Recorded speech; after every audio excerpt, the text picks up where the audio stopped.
You've seen it before. A working harbor just before dawn, boats tied 3 deep along the dock, rocking slow in the dark water. And right across the lot, close enough to throw a rock at, there's a motel. Lights on. Vacancy sign glowing, maybe 50 feet away. And not a single fisherman walks over. It's the middle of the night. They've been working since before sunrise. They're soaked, they're exhausted, and there's a warm bed with clean sheets sitting right there. They could walk over right now. They have the money. Nobody's stopping them, but they don't move. And here's the thing almost nobody ever stops to think about. That choice, sleeping in a cramped bunk that smells like diesel and salt water instead of walking into a heated room 50 feet away, isn't poverty. It isn't being cheap, it's a deliberate decision every single time. There are 3 layers to this story. The first explains why they stay. The second reveals what's quietly keeping that boat and the man sleeping in it alive through the night. And the third is something almost nobody expects. By the end of this video, you'll never look at a quiet harbor the same way again. So why don't they just walk across the lot and check in? It seems like the obvious move, and most people assume the answer is money, but that's not it. A deckhand on a good boat in a good season can clear more in a few months than a lot of people make in a year. Captains and boat owners, more than that. A motel room is 60, maybe $100. For these guys, that's a rounding error. Money is not the reason. The real reasons are far more practical and a lot more surprising. And the first one is the clock. A fisherman doesn't leave when he feels like it, he leaves on the tide. In a lot of harbors, the water drops so low that a loaded boat physically cannot get out. The hull would sit on the mud. So the window to leave might be 3:40 in the morning, and if you miss it, you wait 6 hours for the next one. The fishing grounds might be hours away, and the fish bite at first light, not whenever you roll out of bed. So the boat dictates the schedule. You sleep where you sail from. A motel wake-up call doesn't move the tide. The second reason is what's already on board.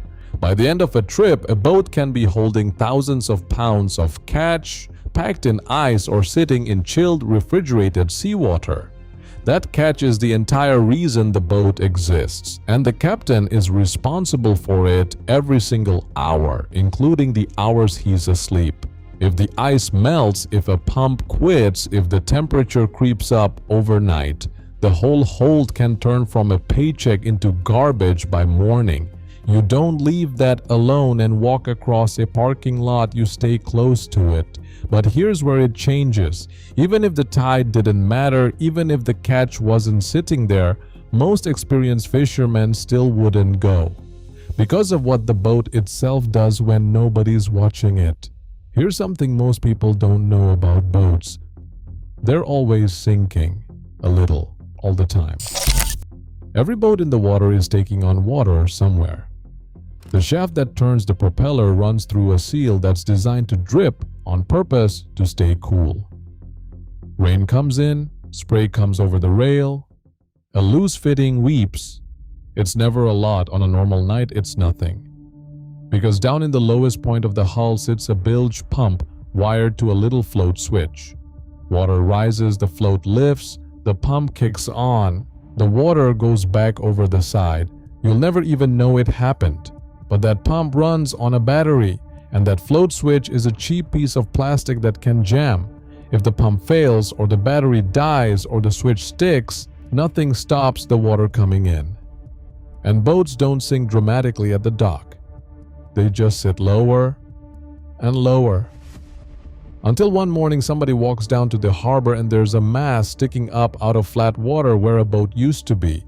This is not a rare horror story. More boats sink tied to the dock quietly overnight than ever go down in a storm.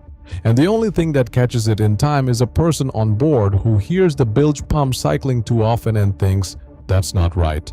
That person can't hear it from a motel 50 feet away. So that's the problem. Now here's the technology most people walk right past and never notice. Tucked into the cabin of a serious working boat, often no bigger than a small backpack, sits a diesel heater. It has its own fuel line running straight to the main tank, its own ignition, its own thermostat, and it runs completely independently of the engine.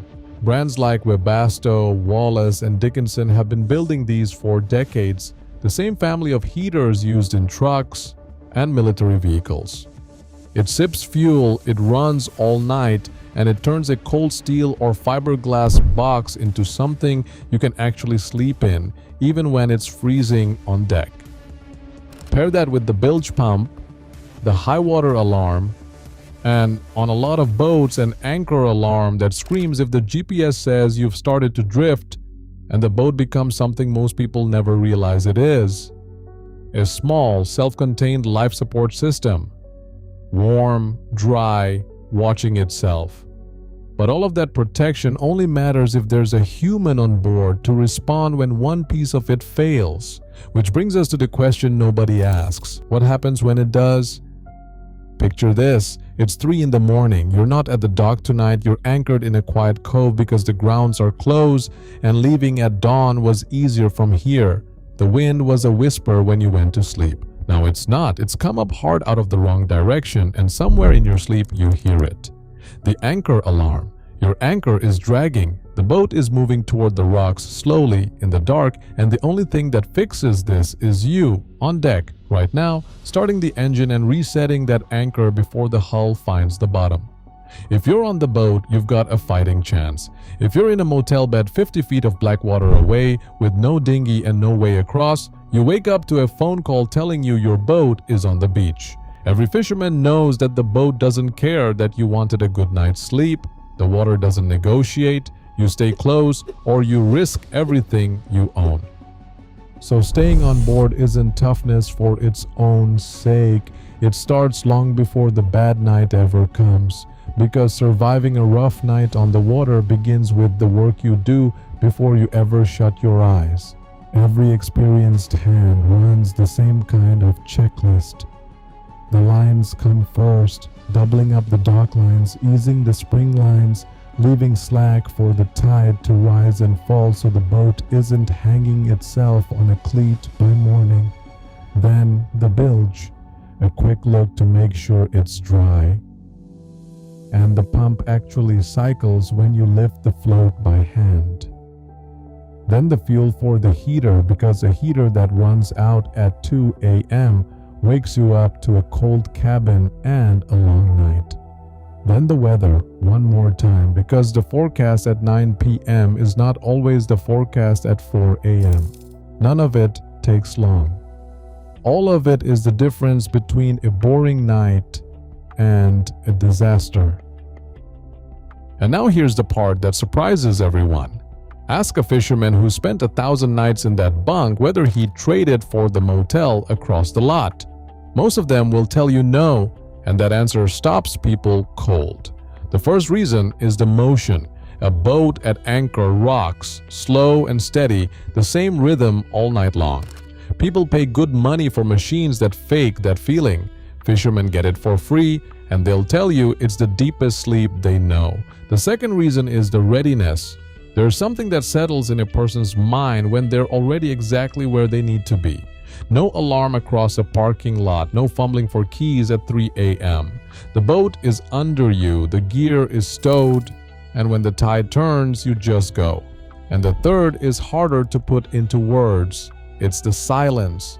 Out on the water, away from the road and the highway and the hallway full of slamming doors, there's a kind of silence that doesn't exist in any motel in America. Just the line creaking, the water against the hull, and the soft tick of a heater doing its job.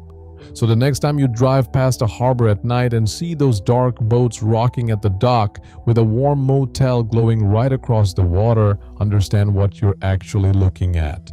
Those fishermen aren't stuck. They're not saving a few bucks. They're exactly where they choose to be.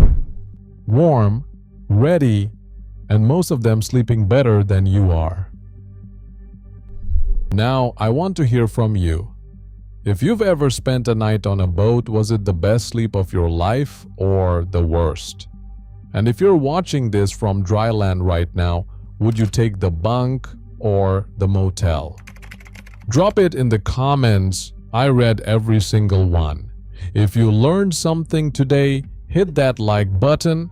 It helps more people find the channel. Subscribe for more, and I'll see you out on the water.